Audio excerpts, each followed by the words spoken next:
of First Street, and we are here.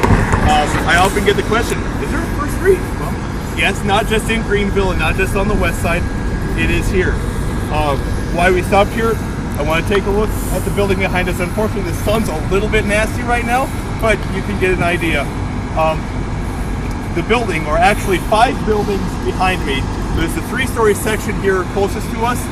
It was the first section built in 1913.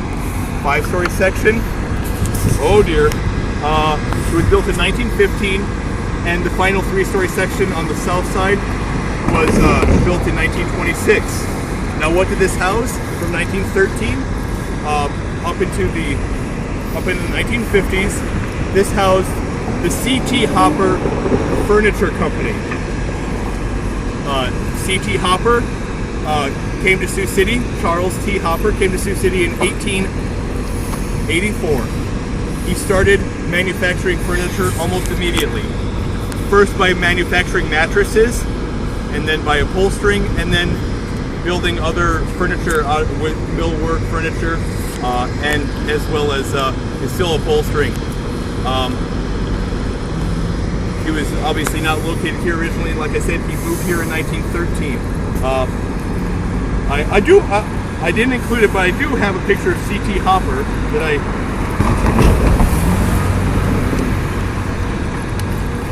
in my supplemental information, at his death at age 96 in 1954. This is C.T. Hopper.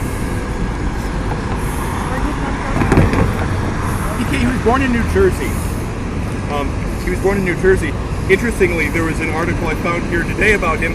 His brother apparently was rather well off. He was living still out east, and when he died in 1941, left approximately $110,000 in 1941, of which C.T. Hopper was the executor.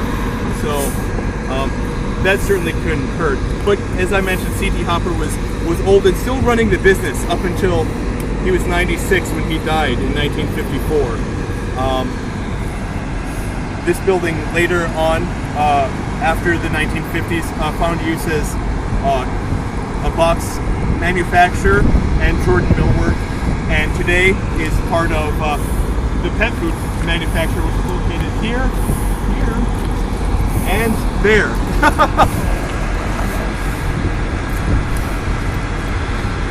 And even though we can't see another building on our tour, it's just around the corner here from the C.T. Hopper warehouse is the original factory of Albertson & Company, which later became known as Sioux Tools.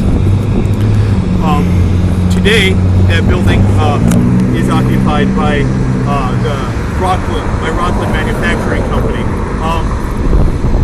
You'll note, we won't go down there, but you'll note the building. It looks very old, has a great mural painted on the south side. It looks much, much older than it is. It really was not built until 1914, which is shortly after Albertson & Company started. This happens to be a picture of the opposite side of this, the north face of this building, here along First Street. Of course, they occupied that building until 1920, and then they located up to Floyd Boulevard and were in business there, later purchased by Snap-on, and have since closed. We're beginning to see the industries found. They keep adding up down here. I think we might take a little trip. Well, you know what? We're still here. I've got some more businesses to talk about that we're just on south of here. We have a photo of Edith and Joe's Cafe, which was located just down the street where Arby's is currently located. And then that operated from the late 1940s into the 1970s. Now, if we flip this over, we have a picture of the Western Mills Wholesale Feed. That building is located just down the street from us here. Not as certainly elaborate, but just another neat image I found. They were a livestock food producer. So saying all that, I think it's time we traveled. We walked on First Street. shelter side